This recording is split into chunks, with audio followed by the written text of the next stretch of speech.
마침 그날에 그들 가운데 두 사람이 예루살렘에서 한 30리 떨어져 있는 엠마오라는 마을로 가고 있었다. 그들은 일어난 이 모든 일을 서로 이야기하고 있었다. 그들이 이야기하며 토론하고 있는데 예수께서 가까이 가서 그들과 함께 걸으셨다. 그러나 그들은 눈이 가려져서 예수를 알아보지 못하였다. 예수께서는 그들에게 말씀하셨다. 어리석은 사람들입니다. 예언자들이 말한 모든 것을 믿는 마음이 그렇게도 무디니 말입니다. 그리스도가 마땅히 이런 고난을 겪고서 자기 영광에 들어가야 하지 않겠습니까? 그리고 예수께서는 모세와 모든 예언자에서부터 시작하여 성경 전체에서 자기에 관하여 써놓은 일을 그들에게 설명하여 주셨다. 그리고 그들과 함께 음식을 잡수시려고 앉으셨을 때 예수께서 빵을 들어서 축복하시고 떼어서 그들에게 주셨다. 그제서야 그들의 눈이 열려서 예수를 알아보았다. 그러나 한순간에 예수께서는 그들에게서 사라지셨다. 그들은 서로 말했다. 길에서 그분이 우리에게 말씀하시고 성경을 풀이하여 주실 때 우리의 마음 속에서 뜨거워지지 않았습니까? 다 함께 그들이 곧바로 일어나서 예루살렘에 돌아와서 보니 11 제자와 또 그들과 함께 있던 사람들이 모여 있었고. 네, 여러분 안녕하세요. 네, 참 좋은 봄날입니다. 오늘 교회 이 동산에 올라오시면서 보셨을 텐데요. 입구 언덕길 주변에 그 새하얀 조팝나무 꽃이 이제 활짝 이제 피어 있죠. 그리고 지금 이 예배당 앞을 보시면은 분홍빛 꽃잔디로 한가득입니다. 이 추운 겨울을 견뎌내는 게 식물한테 결코 쉽지 않았을 텐데 이렇게 눈부시게 피어난 생명력을 보고 있으면요. 정말 그 손사모님 지금 기도해 주셨던 것처럼 그 우리 마음에도 절로 따뜻한 그러한 봄볕이 스며드는 것 같습니다. 그런데요, 오늘 성경 본문 속에 나오는 그 날은 우리가 지금 만끽하고 있는 이 봄날의 정오와는 많이 달랐습니다. 29절은 뭐라고 하죠? 저녁 때가 되고 날이 이미 저물었으니, 예, 해가 뉘엿뉘엿 지고 있었습니다. 사방이 어둑해집니다. 생명이 피어나는 아침이 아니라 모든 소망이 꺼져가는 시간이죠. 예수님의 두 제자가 힘없이 터벅터벅 길을 걷고 있습니다. 예루살렘을 등진 채로 해가 지는 저 서쪽 엠마오라는 마을로 향하고 있죠. 당시 그 때가 해질녘이었다는 것은 별 생각 없이 누가가 써놓은 하찮은 정보가 아닙니다. 아주 정교한 문학장치이죠.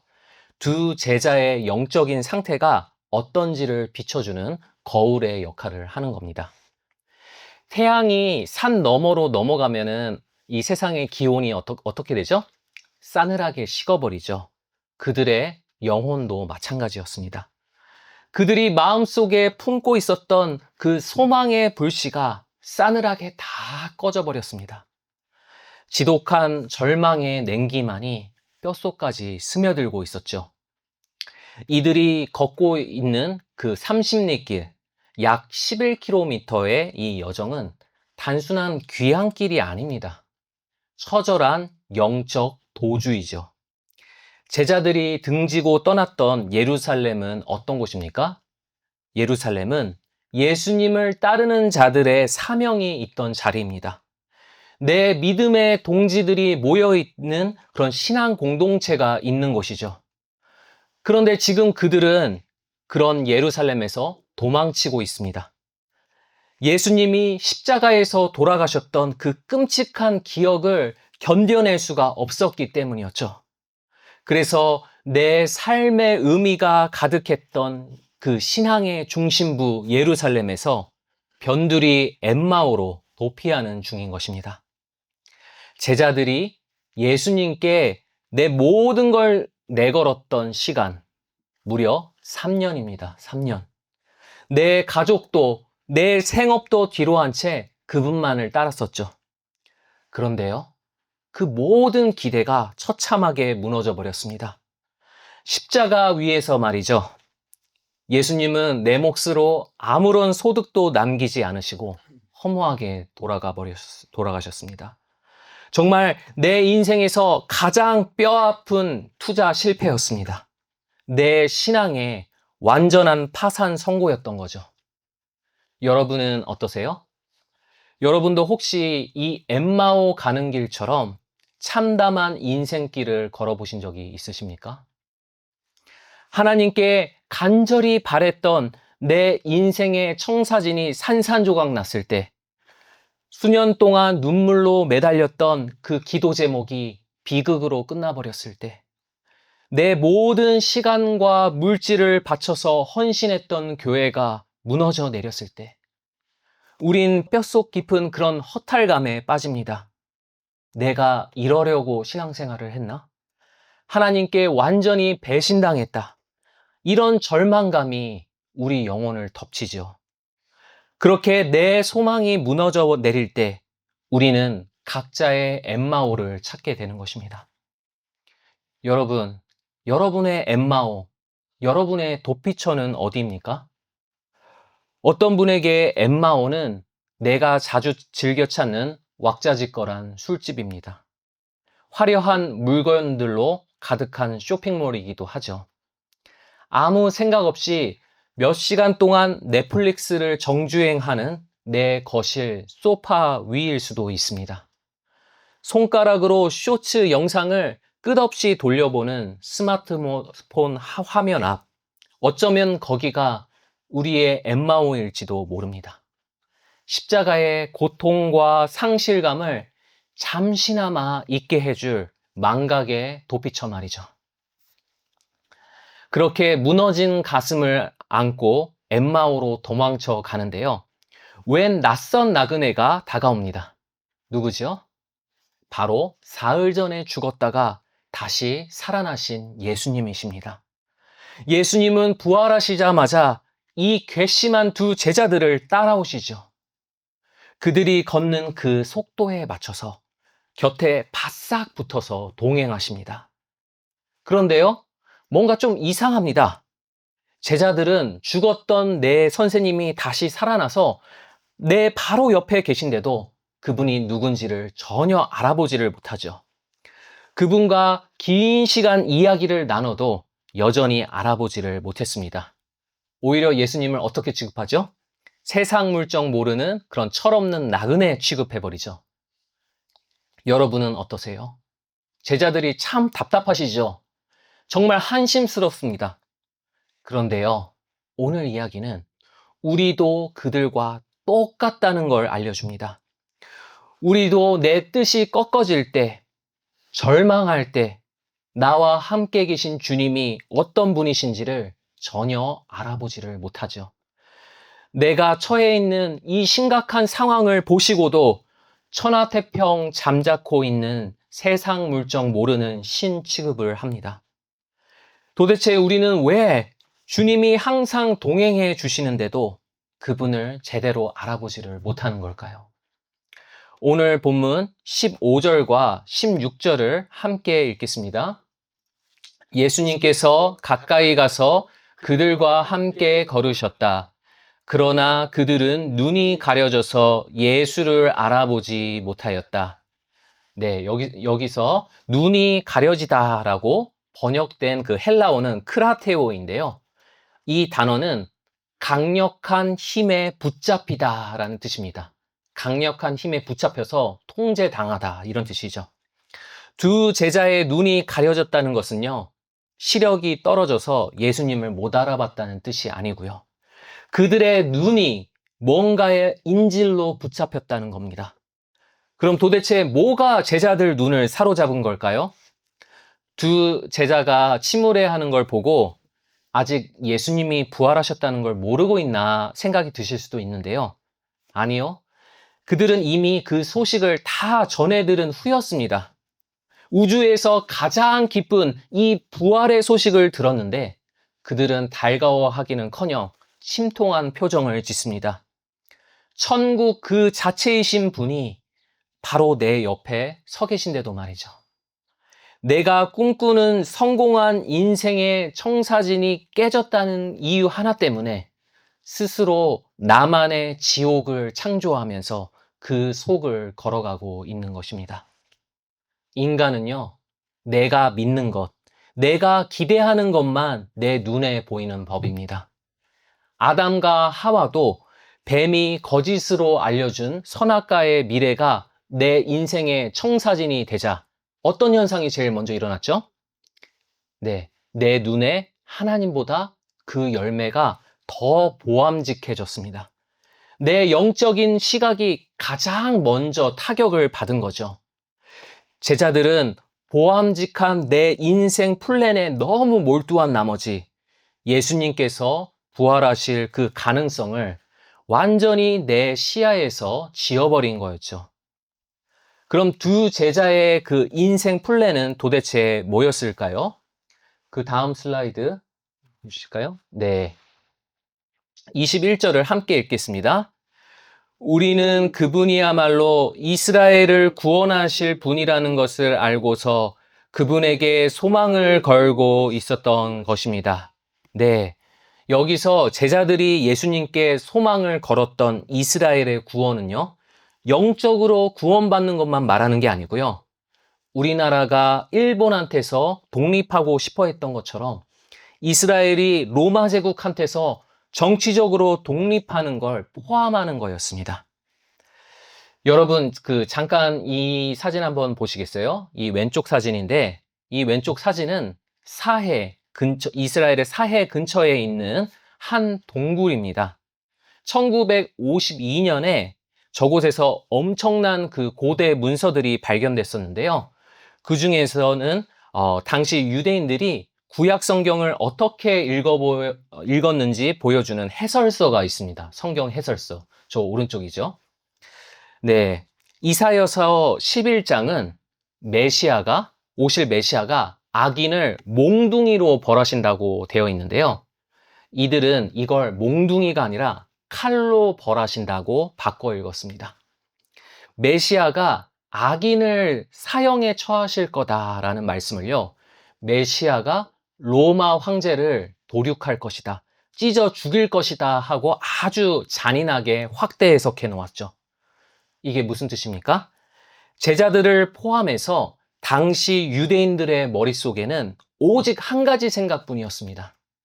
메시아가 오시면 이 로마 놈들을 싹 다 무력으로 쓸어버리고 우리를 독립시켜 주실 거다.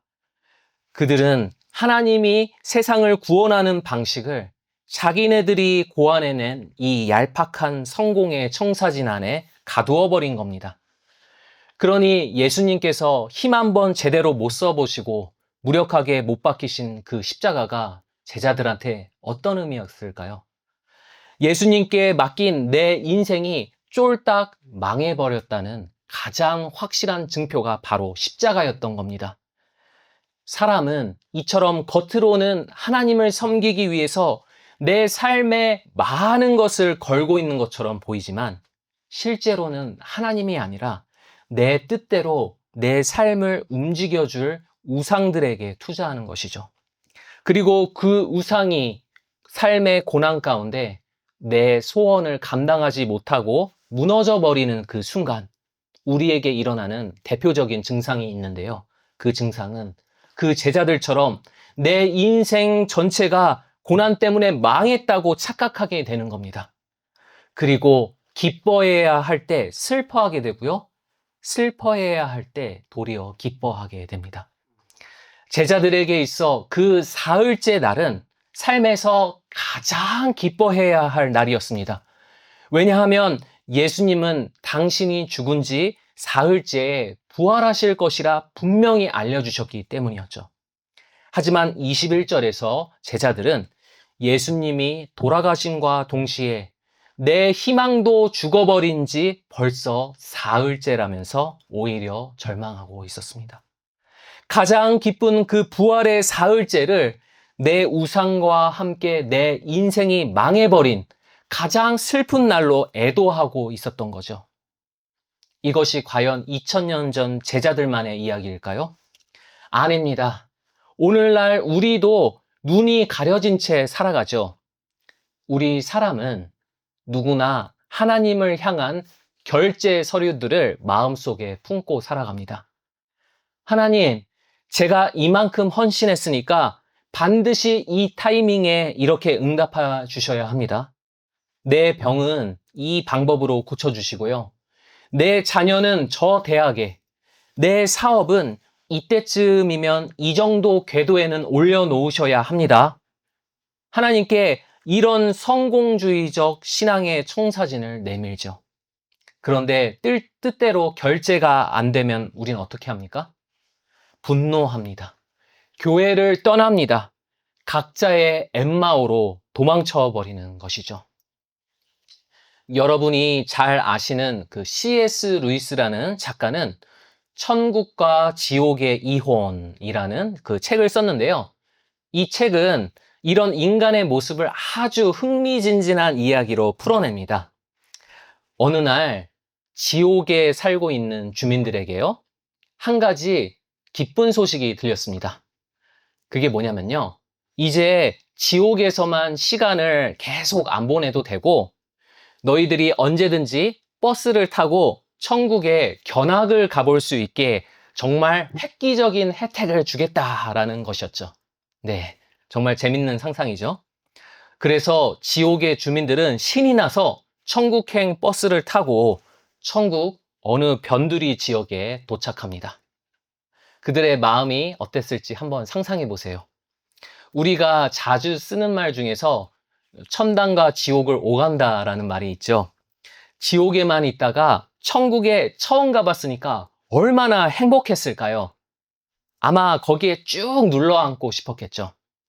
그런데요, 전혀 예상치 못한 반전이 일어납니다.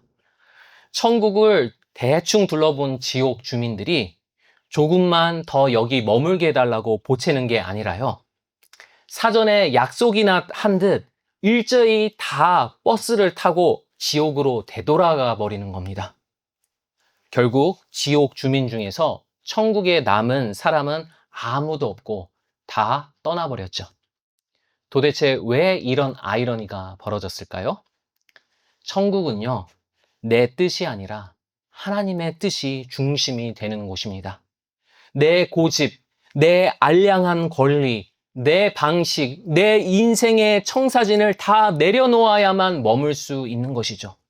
그런데 그들은 영원토록 내 뜻, 내 자존심, 내가 통제하는 삶을 포기하기 싫었던 겁니다. 나를 내려놓고 하나님을 따르려니까 차라리 캄캄한 지옥으로 돌아가서 내 마음대로 왕노릇 하겠다는 그런 지독한 교만을 마음속에 품고 있었던 거죠. 사람들은 흔히들 하나님께서 죄인을 강제로 지옥에 가둬버리신다고 생각하는데요. 아닙니다. C.S. 루이스는 말합니다. 지옥의 문은 밖에서 누군가가 강제로 잠궈버리는 것이 아니라요, 지옥의 문은 안에서 그 사람들이 스스로 잠궈버린다고요. 제자들이 걷고 있는 엠마오 길이 그렇습니다. 우리 인간이 가고자 하는 길이 그렇습니다. 나를 가장 사랑하셔서 지금 내 곁에 함께 걷고 계신 그 부활의 주님을 밀어내고 기어이 내가 만든 절망의 구렁텅이 속으로 들어가려는 것이죠. 우리는 이 짙은 어둠의 내리막길에서 어떻게 빠져나올 수 있을까요? 우리의 힘으로는 절대 불가능합니다. 내가 짠 성공의 청사진에 스스로 갇혀서 내 주님을 알아볼 영적인 시력을 완전히 상실해 버렸기 때문이죠. 이 굳게 닫힌 눈을 열어줄 외부의 도움이 반드시 필요한 겁니다.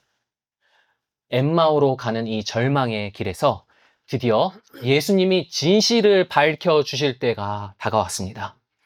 짜잔 하고 이 부활하신 자기 모습을 보여주실 타이밍인 거죠. 그런데 예수님은 곧바로 기적을 베푸시지 않으십니다. 만약 그러셨다면 그건 멋진 기적 체험은 되겠죠. 하지만 말씀에 뿌리를 두지 않은 체험은 오히려 더 삐딱한 시선으로 주님을 바라보게 합니다. 예수님은 제자들을 먼저 말씀의 깊은 바다로 끌고 들어가십니다. 모세의 율법부터 예언자들의 글까지 구약 성경 전체를 다 관통해서 풀이해 주시죠. 그리고 마침내 성경이 가리키는 진짜 구원의 길을 보여주시는데요. 25절, 26절을 함께 읽겠습니다. 어리석은 사람들입니다. 예언자들이 말한 모든 것을 믿는 마음이 그렇게도 무디니 말입니다. 그리스도가 마땅히 이런 고난을 겪고서 자기 영광에 들어가야 하지 않겠습니까? 네, 여기서 마땅히라는 그런 단어가 있죠. 헬라어로 에데이인데요. 반드시 그래야만 한다라는 이 강력한 뜻을 가지고 있습니다. 무슨 뜻입니까? 예수님이 겪으신 십자가 고난은 어쩌다 보니 벌어진 끔찍한 사고가 아니라는 겁니다. 재수가 없어서 로마의 힘이 너무 세서 예수님이 밀리신 게 아닙니다. 예수님의 그 참혹한 찢김은 우리를 살리기 위해서 하나님이 철저하게 계획하신 길이었던 겁니다. 십자가는 그리스도께서 반드시 거쳐야만 했던 은혜의 필수 경로였던 것이죠. 십자가는 우연이 아니요, 필연입니다. 이 십자가 말씀으로 성경을 다시 보고 내 삶을 들여다보는 순간 제자들의 영혼에 거대한 지진이 일어납니다. 영적인 시야가 완전히 뒤집어 버리죠. 아, 예수님이 십자가에 못 박히셔서 내 인생이 완전 망해버린 줄 알았는데 실은 그 반대였습니다. 오히려 하나님의 구원 계획이 가장 놀라운 모습으로 성취되고 있었던 곳, 바로 그곳이 십자가였죠. 십자가는 실패의 종착역이 아니라 영광의 부활로 가는 유일한 통로였던 겁니다. 여러분, 이것이 우리 삶에 말씀이 필요한 이유입니다. 정의가 악에 패배하는 것처럼 보일 때, 우리에게 까닭 모를 고난이 닥쳐올 때, 내가 쏟아부은 노력이 참담한 실패로 돌아올 때, 병마가 닥칠 때, 내 소중한 인간관계들이 갈기갈기 찢어질 때, 지금 이 순간 하나만 딱 떼어서 한 점으로 보면은 그 점은 끔찍한 재앙처럼 보이죠. 하나님이 무능해 보입니다. 나를 버리신 것만 같습니다. 하지만 십자가 말씀의 빛이 내 인생을 비출 때 어떻게 됩니까? 그 무의미해 보이는 점들 하나하나가 비로소 하나의 선으로 연결되는 게 보입니다. 선이 됩니다. 그리고 내 인생 전체를 끌고 가시는, 아니, 이 세상 모든 역사를 끌고 가시는 하나님의 거대하고 선하신 이 선이 보입니다. 그제서야 우린 깨닫게 되죠. 아, 내가 지금 겪고 있는 이 일들이 어쩌다 일어난 재수 없는 일이 아니었구나. 나의 헛된 우상을 깨뜨리시고 나를 거룩하게 빚어내시려고 하나님이 세우신 필연이었구나. 나를 구원하시기 위해 반드시 거쳐야 했던 섭리의 과정이었구나. 이 경이로운 깨달음이 우리 영혼의 심장을 꽝 때리는 것입니다. 내가 틀렸고 하나님이 옳았구나 하는 결론에 이르는 것이죠. 내 고집스러운 청사진이 무너진 바로 그 자리에 더 크고 위대한 하나님의 섭리가 세워집니다. 바로 그때가 말씀을 통해서 나의 고난이 재해석되는 그런 순간이죠.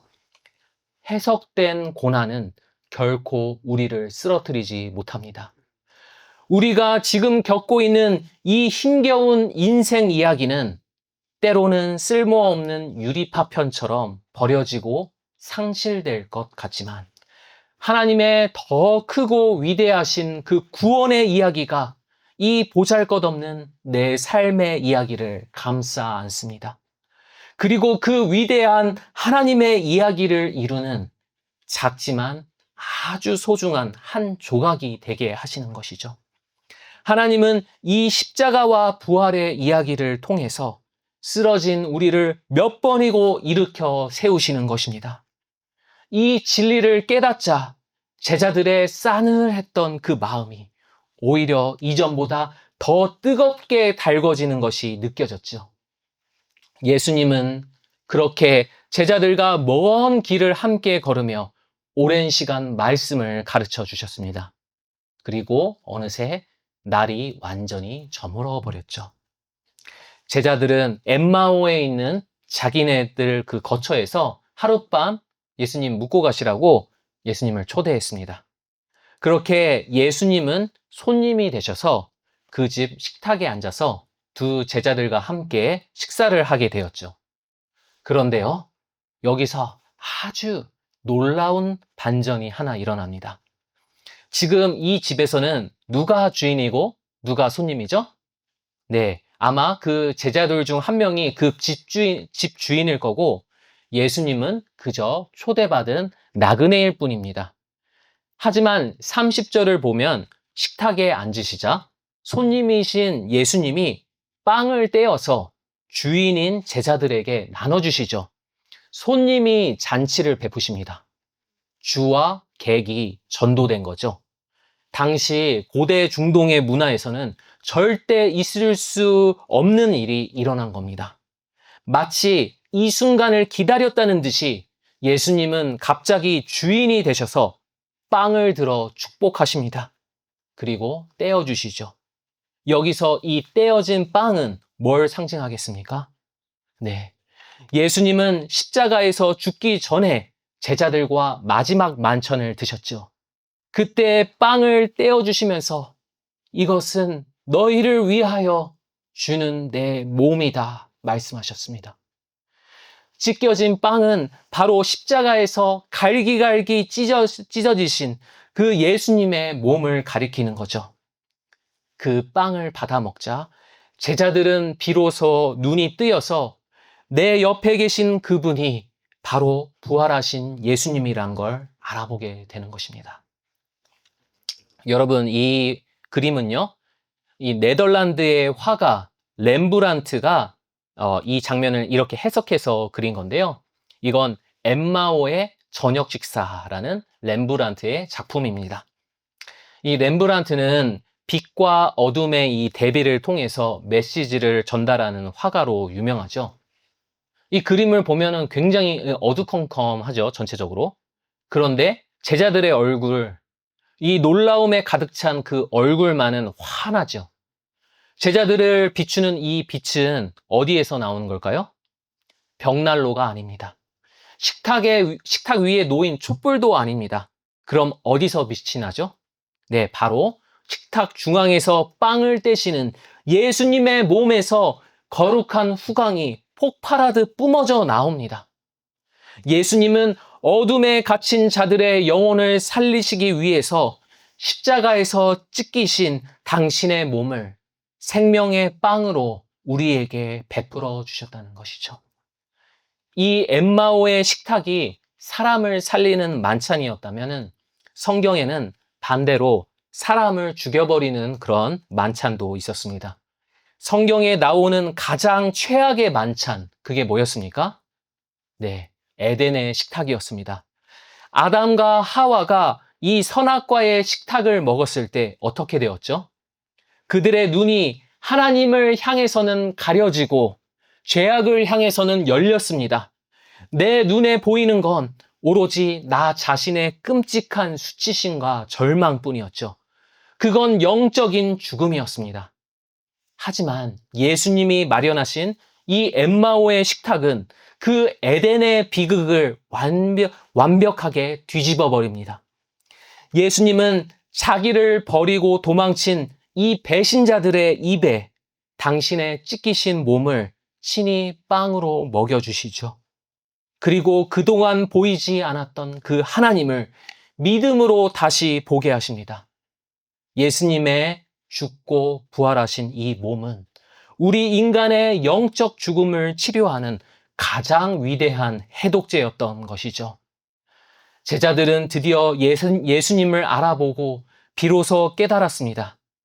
내 앞에 차려진 이 만찬은 우연이 아니라 예수님께서 나를 위해 철저하게 준비해 오신 필연이었다는 걸요. 예수님은 당신을 버리고 도망치는 나를 굳이 따라오셨습니다. 낯선 나그네의 모습으로 내게 다가오셔서 굳이 길동무가 되사 말씀을 가르쳐 주셨죠. 또 그분은 머물 곳 없는 손님의 모습으로 내 집에 들어오셔서 굳이 당신 자신을 만찬으로 베풀어 주셨습니다. 참으로 지독하게도 집요한 사랑이었죠. 프랜시스 톰슨이라는 이 영국의 시인은 이 하나님의 사랑을 가리켜서 나를 뒤쫓는 하늘의 사냥개라고 불렀습니다. The Hound of Heaven이죠. 예. 하나님은 당신이 택하신 자녀가 그 아무리 도망가려 해도 사냥감을 뒤쫓는 사냥개처럼 끝까지 추적해 오신다는 겁니다. 그리고 내 욕망으로 가려진 이 눈이 하나님을 알아볼 수 있도록 내게 말씀과 영적 만찬의 은혜를 먹여주신다는 거죠. 저를 포함해서 여기 있는 우리 중에 날 때부터 경건한 사람은 단 한 명도 없었습니다. 우리는 모두 본능적으로 하나님에게서 도망치려 하던 자들이었습니다. 먹고 사는 일에만 함몰되어서 주님을 잊은 적이 한두 번입니까? 내 뜻대로 기도가 응답되지 않는다고 하나님을 원망한 적은 없습니까? 하나님이 주신 사명을 알면서도 모른 척 눈 감아 버린 적은요? 심지어 교회 식구들이 꼴보기 싫다며 각자의 엠마오로 도망쳐 버린 적이 우리에게 얼마나 많았습니까?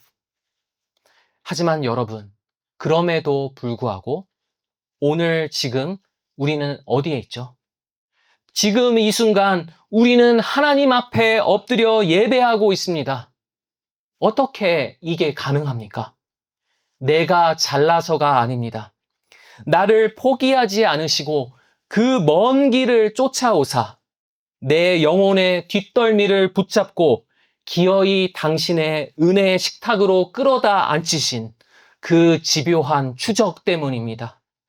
그분은 앞으로도 우리를 놓아주지 않으시며 우리가 하늘 가는 이 여정을 모두 마칠 때까지 늘 길동무로 함께하여 주실 줄 믿습니다. 이제 식사를 마친 두 제자는 사명이 있는 예루살렘으로 되돌아갑니다. 상황은 바뀌지 않았습니다. 그곳에는 여전히 예수님의 사람들을 핍박하는 제사장들과 바리새인과 로마 군인들이 기다리고 있죠. 우리도 마찬가지입니다. 이 예배를 마친 후에 우린 저마다의 예루살렘으로 되돌아가죠. 우리가 돌아갈 내 가정, 내 일터, 그리고 내 형편은 여전히 캄캄할지 모릅니다. 상황은 별로 변하지 않고 여전히 벅찬 현실이 우리를 기다릴 겁니다. 하지만요, 이제 우리는 혼자가 아닙니다. 도망치는 나를 끝까지 추적해 오신 주님이 내 곁에 계십니다. 생명의 빵으로 내 영혼을 살리신 그분이 영원한 길동무가 되어주십니다. 그러니 우리는 내 알량한 청사진이 무너졌다고 무력해질 필요가 없습니다. 내 뜻이 꺾인 그 빈자리에 십자가의 위대한 섭리가 채워졌기 때문입니다. 부활의 주님이 뿜어내시는 그 생명의 빛이 우리의 캄캄한 앞길을 이미 비추고 있는 것이죠. 다 끝장나버린 줄로만 알았던 바로 오늘이 주님과 함께 걷는 내 인생의 사흘째입니다. 우리를 포기하지 않으시는 그 끈질긴 은혜에 안겨서 우리 각자의 예루살렘으로 당당하게 걸어 들어가 하나님이 기뻐하시는 뜻을 살아내는 당신의 부활의 자녀가 다 되게 하실 줄 믿습니다.